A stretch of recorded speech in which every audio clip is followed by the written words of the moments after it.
Esta noche en nuestra Rosa de los Vientos vamos a dedicarle muchos minutos a uno de los momentos más dramáticos, más álgidos, más vibrantes de la Segunda Guerra Mundial.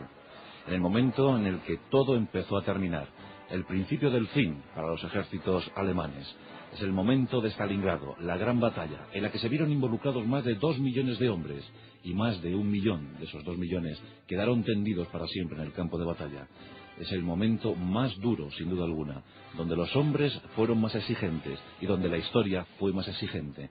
Fue la batalla cruel de Stalingrado, donde dos ególatras se enfrentaron, buscando la causa definitiva, buscando la victoria definitiva. No sé si lo sabían sus hombres. La Segunda Guerra Mundial es sin duda alguna la guerra más terrible de la historia. Muchos millones de muertos. Es difícil todavía hoy calcular los millones de muertos que causó la Segunda Guerra Mundial. Si vemos las cifras oficiales, podemos observar cómo en el continente europeo fueron víctimas casi 40 millones de personas, 39.700.000 de un bando y de otro, mientras que en el Extremo Oriente, en el Pacífico, fueron víctimas más de 15.600.000. Bien es cierto que buena parte de estas víctimas la pusieron tan solo dos países, Rusia y China. Pero en el continente europeo la guerra fue extrema, la guerra fue atroz, además con ese condicionante también, con ese punto del exterminio del pueblo judío, donde murieron casi 6 millones de seres humanos. Una guerra que se prolongó a lo largo de 5 años y 8 meses, desde el 1 de septiembre de 1939 hasta el 7-8 de mayo de 1945 en el continente europeo, y que se prolongaría un poquito más todavía en el Pacífico, donde se vieron involucradas muchas naciones, casi todas las naciones. Al final de la guerra prácticamente toda la humanidad estaba en guerra. Y que el arranque de esa guerra en el continente europeo fue espectacular para los ejércitos del Tercer Reich. La invasión de Polonia, la guerra relámpago en Francia, y al fin la operación Barbarroja. En junio de 1941, Hitler mira definitivamente hacia el este, hacia el que él considera su principal y máximo enemigo. Ya no bastaba el pacto de acero, había que derrotar completamente a Stalin. Y Stalin, aunque fue pillado por sorpresa en principio, esperaba tranquilamente, pacientemente. Los ejércitos del Reich avanzaron de forma implacable, hasta que se toparon con el peor de los generales, el general Invierno. En ese primer año de confrontación en el frente del Este, también el tributo fue altísimo para los ejércitos del Tercer Reich. Más de 1 millón de hombres cayeron en ese primer año. Aún así, Hitler estaba determinado a seguir arrasando. Y se prepara la segunda gran ofensiva, que daría comienzo en junio de 1942. Grandes masas de ejércitos se mueven hacia el este. Había 3 objetivos muy claros en esa ofensiva del 42. En el extremo norte había que seguir perseverando en la toma de Leningrado. Se desplazaban grandes cantidades de material, artillería de todos los calibres, muchos hombres para el cerco de Leningrado. Al frente central se le exigía simplemente que se mantuviera, que aguantara firme las posiciones. Pero en el sur había 2 secretas ambiciones. Por un lado, llegar al mar Caspio y a los campos petrolíferos del Cáucaso. Y también otra secreta ambición, Stalingrado, en la ribera del Volga. Una ciudad industrial, una ciudad hermosa, bien planteada, de casi medio millón de habitantes, una ciudad limpia, resplandeciente, y que suministraba desde ese río Volga 30.000 toneladas de material hacia Moscú. Como os digo, era un momento de gran exigencia. Hitler estaba determinado a tomar la ciudad que llevaba el nombre del dictador ruso. El 6º ejército se moviliza hacia Stalingrado. Llegamos a agosto de 1942. Mientras que un grupo de ejércitos se dirige hacia el Cáucaso, el coronel general Friedrich von Paulus y su 6º ejército se acercan a las estribaciones de Stalingrado. Los rusos en principio son pillados por sorpresa. Von Paulus es consciente que necesita mucho material para tomar Stalingrado. Hoth, con su 4º ejército Panzer, está dirigiéndose hacia el Cáucaso y tiene que volver para echar un cable a Von Paulus.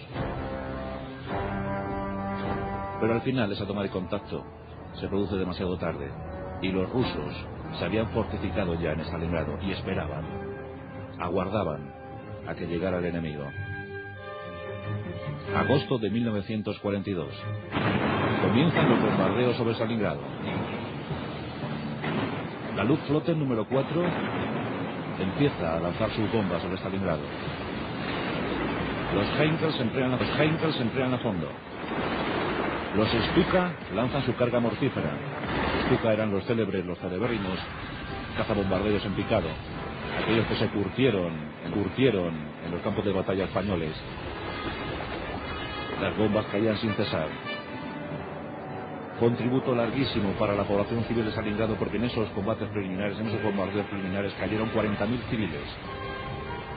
Pero ocurrió un hecho. Los soviéticos estaban determinados a resistir. Stalin dio la orden: ni un solo paso atrás. El 62 ejército soviético iba a ser el cebo. Stalingrado se iba a convertir en la gran trampa para el sexto ejército alemán. Vasily Chukov, el gran general del 62 ejército, tenía que aguantar. Esa era su misión. Georgy Zhukov, desde el exterior, tenía que preparar la gran ofensiva.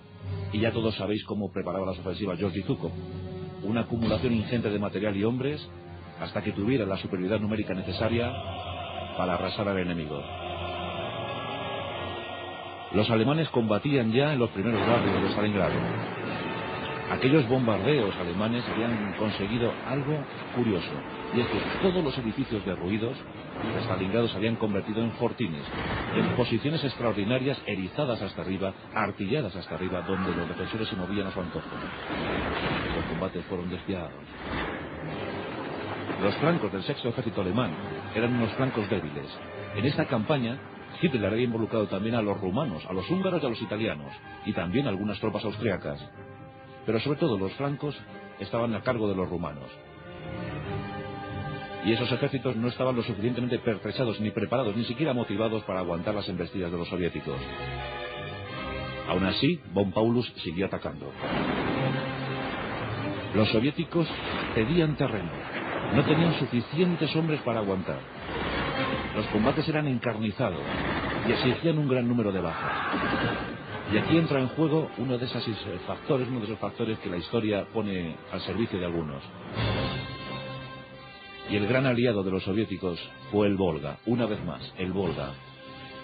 Aquella vía fluvial que pondría en contacto Stalingrado con Moscú, aquella vía fluvial, aquel río anchísimo, se convirtió en el gran aliado de los defensores soviéticos. Por las noches, un número increíble de transbordadores, pequeñas embarcaciones, surcaban el río y aprovisionaban a los defensores soviéticos. Eso sí, muchos de esos transbordadores, muchas de esas naves, eran hundidas por los alemanes. El trasiego era el siguiente: cuando llegaba la noche, todos los transbordadores, todas las naves se aprovisionaban de material, de defensores nuevos, soldados bien preparados, que llegaban a la ciudad. Y en el viaje de vuelta, se retiraban con los heridos. Y en ese momento es cuando se producía mayor número de bajas entre los hombres que servían a esos transbordadores y a esas naves. Aún así, los soviéticos aguantaban. Vasily Chukov estaba con su mando, con su cuadro de mandos, en un acantilado del río Volga.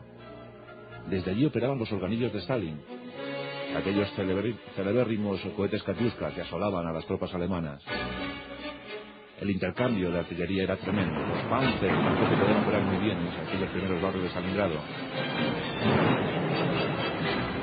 Y los combates se suceden en septiembre de 1942. El 4 de octubre de 1942 llega el combate más fiero en Stalingrado. Los hombres de von Paulus se acercan a lo que fue una antigua fábrica de tractores. La defensa de esta fábrica es encarnizada.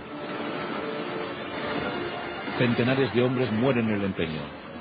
Aquí también fueron determinantes las tropas de asalto alemanas, muy cualificadas, muy bien preparadas, pero con un altísimo número de bajas. Un batallón de asalto alemán podía costar unos 400, 500 hombres. Queda constatado que en la batalla de Stalingrado, en cualquiera de estos asaltos, uno de esos batallones se veía mermado en un 85%. Haceros una idea. El soldado de asalto alemán era un soldado muy bien entrenado, muchos de ellos venían de la guerra del norte de África. Eran buenos disparando, eran buenos lanzando granadas, asaltando los objetivos, destrechando los nidos de ametralladoras.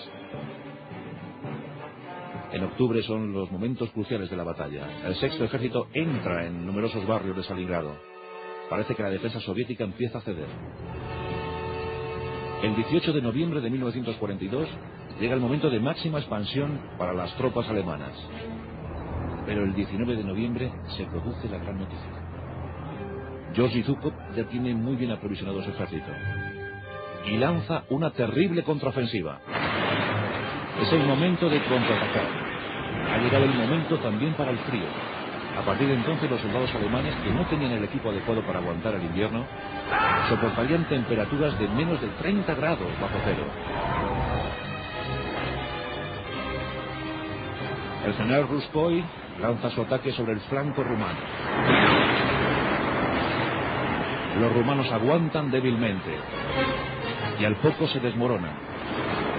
Se inicia otro ataque por el otro flanco. En ese flanco encontramos rumanos, una combinación entre rumanos y alemanes, que aunque intentan aguantar los envites también caen.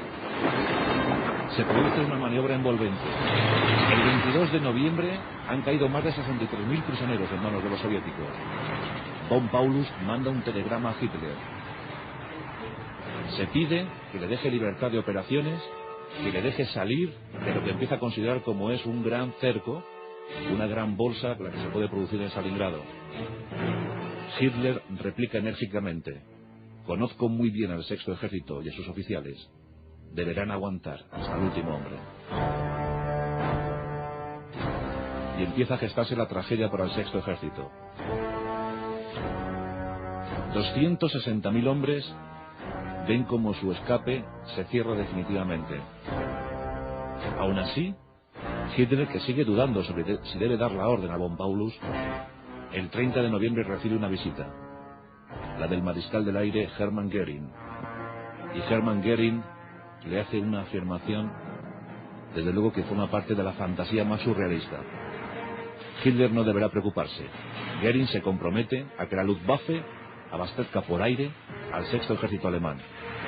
Eso exigiría llevar por aire 500 toneladas de material y municiones todos los días. Ni uno solo de esos días, en los días que duró la batalla de Stalingrado, Göring consiguió llevar 500 toneladas. Los primeros días llevaron 70, y en el momento donde más consiguieron colocar material en Stalingrado fueron 100 toneladas tan solo. Era insuficiente para tener operativo y combativo a un ejército como el sexto. Y la tragedia empieza ya a cernirse sobre Stalingrado y sus defensores, ahora los alemanes. La situación parece que se puede estabilizar de alguna manera. El mejor de los estrategas alemanes, el gran general Heinrich von Manstein, aquel que provocara la guerra relámpago en Francia, para mí, en mi modesta opinión, el mejor de los generales alemanes, recibe la orden de llegar a Stalingrado. Un batiburrillo de unidades acorazadas, lo que se consideraría los ejércitos del Don, tiene la misión de romper el cerco y llegar a Stalingrado, pero no liberar a Stalingrado, sino estabilizar el frente. O sea, no quieren abrir un pasillo para que escape von Paulus. Lo que quieren, tal era la prepotencia de Hitler en ese momento, lo que quiere es que von Manstein llegue a Stalingrado y que junto a von Paulus establezca una línea firme para que se retiren los soviéticos y ellos puedan seguir aguantando. Von Manstein, que sabía muchísimo del arte de la guerra, sabe que va a llegar cerca de Stalingrado, pero sabe que no puede estabilizar ninguna línea en el frente. Lo que quiere es que von Paulus salga de Stalingrado y le acompañe. Sabía que esos 260.000 hombres eran muy necesarios para seguir con la ofensiva. Y en diciembre del 42 se acerca al grupo de ejércitos acorazados del Don a Stalingrado. El 24 de diciembre, von Manstein se encuentra a tan solo 48 kilómetros de von Paulus. La salvación está al alcance de la mano. Von Manstein lo que quiere es que Hitler le deje trabajar libremente, que deje sacar de ahí a von Paulus, de esa ratonera. Y von Manstein incluso le sugiere a von Paulus que salga de allí, que provoque un ataque en masa y que salgan de allí. Pero von Paulus decide resistir. También es cierto que von Paulus desestimaba muchísimo el ardor guerrero de los soviéticos. Von Manstein no puede hacer nada más. Y se retira, eso sí, luchando ferozmente, provocando el mayor número de bajas posible entre los soviéticos. Pero von Paulus queda condenado, queda resignado a su suerte. Hay una escena muy curiosa en diciembre.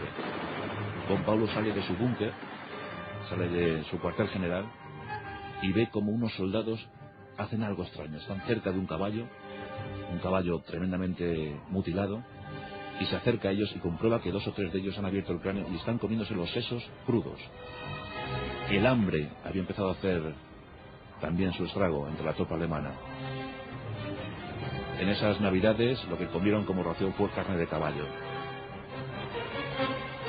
Los soldados alemanes sin duda alguna combatían en 3 frentes. Combatían contra los soviéticos, pero también combatían contra el tifus, que se extendió rápidamente entre sus filas, y combatían contra el invierno, el terrible invierno, 30 grados bajo cero.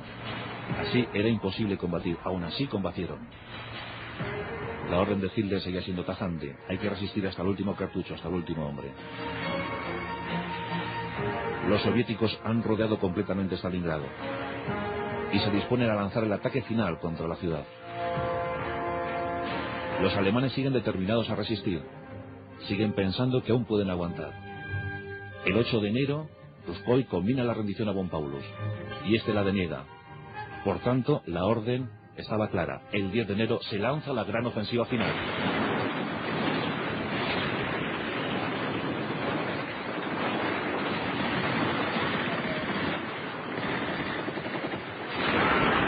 Muertos por doquier. Los alemanes aguantan. Los soviéticos, a costa de gran número de bajas, consiguen internarse en alguno de los barrios de la ciudad. Zhukov, Zhukov, Stalin están muy confiados en la victoria. Y esa victoria se iba acercando poco a poco. Los alemanes se quedaban sin municiones. La Luftwaffe se quedaba sin efectivos. Los aviones alemanes eran derribados continuamente. En el cerco a Stalingrado, 500 aviones de transporte alemanes fueron derribados. 500. Y por fin, el 25 de enero de 1942, los soviéticos toman el último aeródromo alemán. Es el último vuelo que sale de Stalingrado. Era el fin para el sexto ejército alemán. Aún así, el 30 de enero, Hitler, sabedor de que jamás ningún mariscal alemán se había rendido, le da ese honor, ese dudoso honor, a Von Paulus. Le nombra, le eleva a la categoría de mariscal de campo. Es el 30 de enero de 1942. El 31 de enero de 1942, Von Paulus, desde su cuartel general, desde su búnker, manda el último mensaje: estamos destruyendo todo el material posible. Escuchamos los tiros en la puerta de nuestro cuartel general. Es el fin. En ese momento, la situación de los defensores de Stalingrado era muy desesperada. Se habían quedado reducidos a 2 bolsas de resistencia. En esa primera bolsa, que había caído el 31 de enero, estaba Von Paulus, que se entregó curiosamente vivo. No se suicidó como pensaba Hitler. Pero aún quedó otro hecho. Y es que el 11º Cuerpo de Ejército se había trincherado en lo que antes habíamos comentado, en ese cuartel improvisado, basado en una antigua fábrica de tractores, y ahí, con un grupo ardoroso de resistentes, el general de Streicher aguanta con el 11º Cuerpo. Pero para aguantar tienen que tener municiones, y no tenían. Aguantan los envites soviéticos de una manera casi febril. Solo para resistir tienen ametralladoras, pistolas y granadas. Y durante 2 días heroicos aguantan las embestidas soviéticas. Por fin, el 2 de febrero, a las 8:40, el general Streicher manda el último mensaje: hemos agotado las municiones, apenas nos quedan defensores, hemos cumplido con nuestro glorioso y heroico destino, nos rendimos. A las 9 cesaba toda resistencia alemana en Stalingrado. Y el coste había sido atroz. Más de 1 millón de muertos sobre el campo de batalla.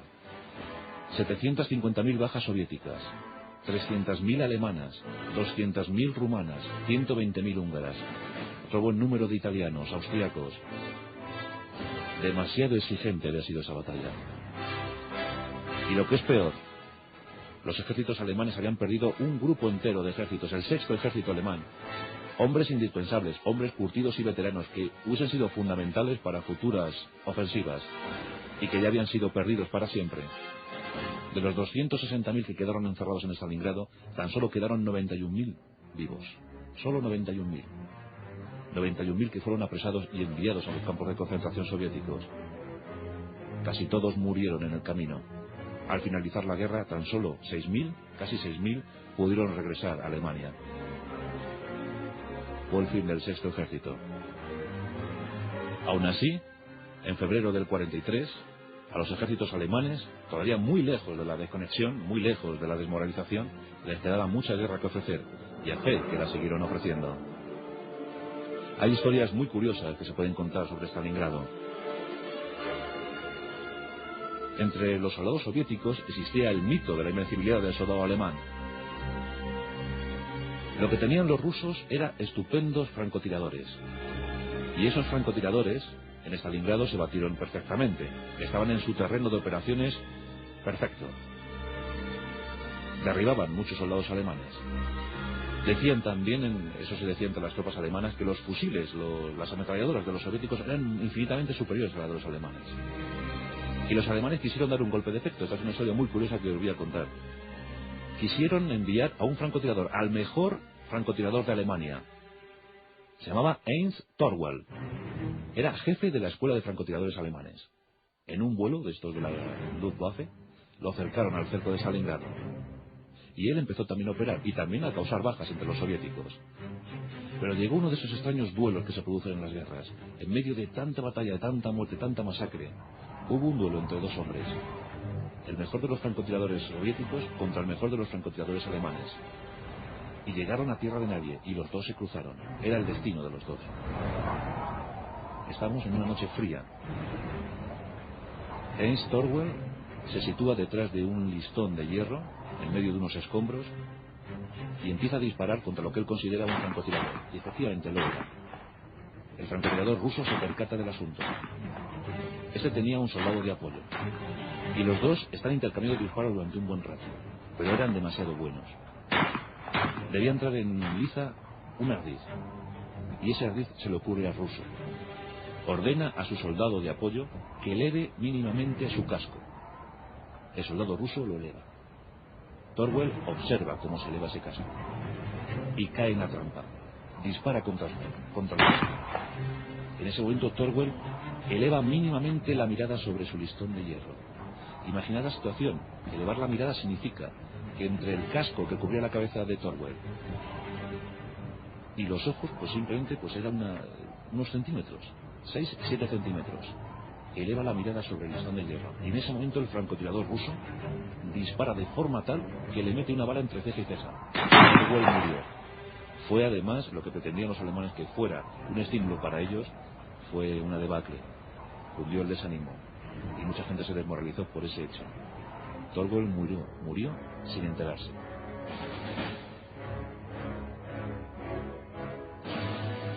Stalingrado fue una batalla terrible. Y en esos momentos, además, la situación era muy terrible también para el Tercer Reich.